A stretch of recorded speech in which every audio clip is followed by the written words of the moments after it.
Sahabat Mister, berikut Top 5 hadir menemani pekan Anda dengan sejumlah berita terhangat pekan ini. Tahun 2022 ini, pemerintah Kota Medan akan fokus melakukan pembenahan infrastruktur. Tidak tanggung-tanggung, anggaran sebesar 1 triliun rupiah akan digelontorkan untuk perbaikan jalan dan drainase. Pemerintah Kota Medan akan memfokuskan pembenahan infrastruktur dengan menggelontorkan anggaran sebesar 1 triliun rupiah lebih. Pembenahan infrastruktur tersebut termasuk jalan dan drainase yang akan dilakukan pada tahun 2022. Hal tersebut sudah disahkan dalam rapat paripurna DPRD Medan. Wali Kota Medan Muhammad Bobi Afif Nasution mengatakan pembenahan infrastruktur memang menjadi salah satu program prioritas Pemko Medan. Anggaran yang cukup besar itu harus direalisasikan tahun depan. Dia bahkan mewanti-wanti jajarannya untuk menyerap anggaran itu di atas 90%. Bobi mengakui masalah jalan rusak dan banjir menjadi masalah klasik di Kota Medan. Sementara untuk mengatasi banjir, saat ini Pemko Medan tengah fokus untuk membenahi drainase agar titik-titik genangan air saat hujan turun bisa berkurang. Di Medan sendiri sedikitnya ada 1.514 titik genangan jika hujan lebat turun. Titik genangan ini terhampar di seluruh kecamatan di Medan. Drainase yang buruk ditengarai menjadi faktor utama penyebab banyaknya titik genangan itu. Selain membenahi drainase, pemerintah Kota Medan juga akan mengeruk atau memperlebar saluran drainase. Sejumlah danau juga dimanfaatkan untuk menampung sementara air hujan sebelum dilempar ke drainase primer atau sungai. Pemerintah Kota Medan juga berencana membuat kolam retensi untuk mengurangi debit air yang masuk ke drainase yang ada. Untuk penanganan ini, pemerintah Kota Medan tetap akan berkoordinasi dengan pemerintah provinsi.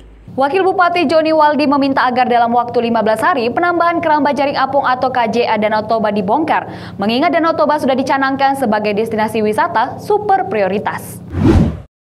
Pemerintah Kabupaten Simalungun akan membersihkan Danau Toba dari keramba jaring apung atau KJA. Ini dilakukan seiring dengan program pemerintah dalam menjadikan Danau Toba sebagai destinasi wisata super prioritas. Wakil Bupati Simalungun Joni Waldi dalam rapat koordinasi dengan Kapolres Simalungun bahkan dengan tegas mengatakan akan membongkar penambahan keramba jaring apung. Masyarakat yang menambah KJA tersebut diberi waktu 15 hari untuk membongkar kerambanya sendiri. Dalam rapat koordinasi terungkap adanya penambahan sejumlah keramba jaring apung milik petani ikan di perairan Nagori Sibaganding. Padahal sebelumnya sudah dilakukan penertiban dan telah menerima kompensasi dari pemerintah.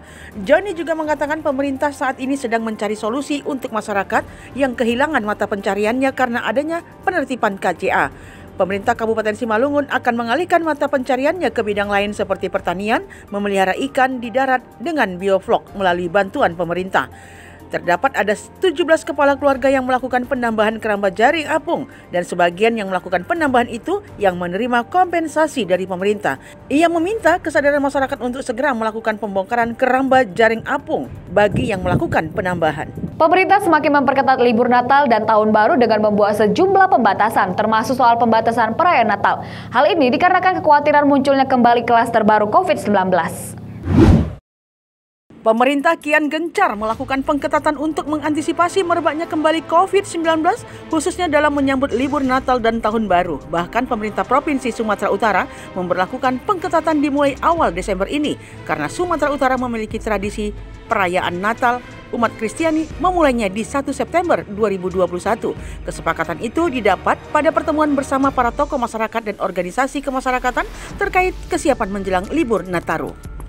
Gubernur Sumatera Utara Edi Rahmayadi mengatakan sesuai instruksi Mendagri nomor 62 tahun 2021, sejumlah pengetatan akan dilakukan, yakni tidak adanya pengadaan mudik Nataru, tidak bepergian, pengetatan mengawasi protokol kesehatan di gereja, tempat perbelanjaan dan wisata lokal, kemudian jemaat yang mengikuti ibadah tidak melebihi 50%, serta menutup alun-alun, melarang pesta perayaan, pawai dan arak-arakan baik di tempat terbuka dan tertutup. Edi Rahmayadi juga mengajak pada seluruh pemuka agama untuk berkomitmen menerapkan aturan dan mensosialisasikan pada seluruh jemaah Kristiani tentang pembatasan Nataru nantinya. Sekretaris Umum PGI Sumut Pendeta Eben Siagian yang memberikan pendapat meminta pada Pemprov Sumatera Utara untuk membuat aturan yang lebih khusus dari instruksi Mendagri nomor 62 tahun 2021 pada masyarakat Sumut agar mudah dimengerti. Ia bahkan mengimbau kepada umat Kristiani untuk melakukan perayaan Natal sebelum tanggal 24 Desember dan setelah 1 Januari. Wacana peran PNS diganti robot kembali mencuat seiring dengan rencana pemerintah mengurangi jumlah PNS dalam beberapa tahun ke depan. Pemerintah benar-benar serius ingin mewujudkan rencana percepatan dalam mengurus birokrasi. Salah satu cara yang bakal ditempuh adalah memangkas sejumlah pegawai negeri sipil atau PNS dan menggantikannya dengan robot kecerdasan buatan atau Artificial Intelligence. Kepala Biro Masyarakat, Hukum dan Kerjasama Badan Kepegawaian Negara atau BKN, Satya Pratama mengatakan kedepannya pemerintah akan lebih banyak menggunakan teknologi digital dalam memberikan pelayanan kepada publik. Atas dasar itu, sejumlah PNS akan dirampingkan dan dikurangi secara bertahap. Wacana pergantian peran kerja PNS oleh robot sudah pernah beredar di tahun 2016. Saat itu pemerintah sedang gencar-gencarnya menggulirkan gagasan e-government, sehingga isu pengalihan PNS ke robot ikut mencuat. Wacana PNS diganti robot sebenarnya lebih mengarah pada otomatis atau digitalisasi pelayanan publik yang disebut e-government. Pekerjaan-pekerjaan yang berupa pengisian secara berulang atau memperbarui data kependudukan atau KTP, SIM, paspor yang akan digantikan perannya oleh robot. Robot juga bisa dimanfaatkan untuk menjawab pertanyaan standar yang ditanyakan oleh masyarakat melalui aplikasi. Keputusan rutin yang berpola juga dapat diselesaikan dengan memanfaatkan data dan penggunaan teknologi. Sejumlah pekerjaan berulang seperti mengisi atau bisa dilakukan melalui aplikasi. Diharapkan sektor-sektor tersebut dapat semakin meningkat pelayanannya jika digantikan dengan robot. Sebanyak 24 negara di seluruh dunia diperkirakan sudah terinfeksi kasus COVID-19 dari varian baru Omicron. Varian baru yang pertama kali dilaporkan di Afrika Selatan ini disebut lebih berbahaya dibandingkan varian COVID-19 lainnya. Waspada terhadap COVID-19 varian baru Omicron. Organisasi Kesehatan Dunia atau WHO menegaskan bahwa saat ini sekitar 24 negara dari 6 wilayah di seluruh dunia diperkirakan sudah terinfeksi kasus COVID-19 dari varian baru Omicron. Dan diperkirakan juga jumlah itu akan terus bertambah. Varian Omicron yang disebut-sebut sangat berbahaya ini dikatakan memiliki lebih dari 30 mutasi pada protein lonjakan.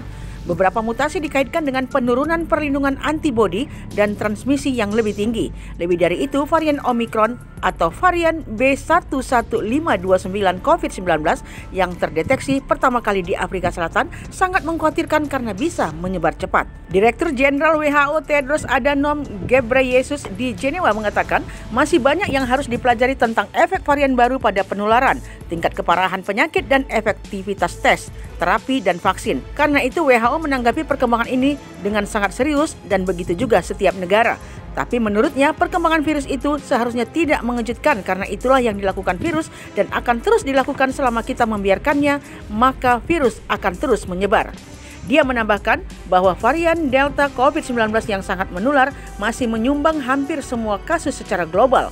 Dengan menggunakan alat yang tersedia untuk mencegah transmisi Delta, juga akan menghentikan transmisi Omicron. Dia mendesak negara-negara untuk meningkatkan upaya vaksinasi dan tindakan pencegahan lainnya, mencatat bahwa cakupan dan pengujian vaksin yang rendah di negara-negara adalah resep untuk membiakkan dan memperkuat varian. Sejumlah negara yang sudah terdeteksi virus Omicron adalah Austria, Belgia, Botswana, Brazil, Kanada, Republik Ceko, Denmark, Prancis, Jerman, Hong Kong, Israel, Italia, Jepang, Belanda, Nigeria, Norwegia, Portugal, Arab Saudi, Afrika Selatan, Spanyol, Swedia, Inggris Raya, dan Amerika Serikat dengan jumlah kasus sebanyak 210 dan terbanyak di Afrika Selatan sebanyak 77 kasus. Demikian Top 5 yang kami hadirkan menemani akhir pekan Anda. Tetap waspada dan jaga protokol kesehatan. Saya Vanessa Marpaung, sampai jumpa.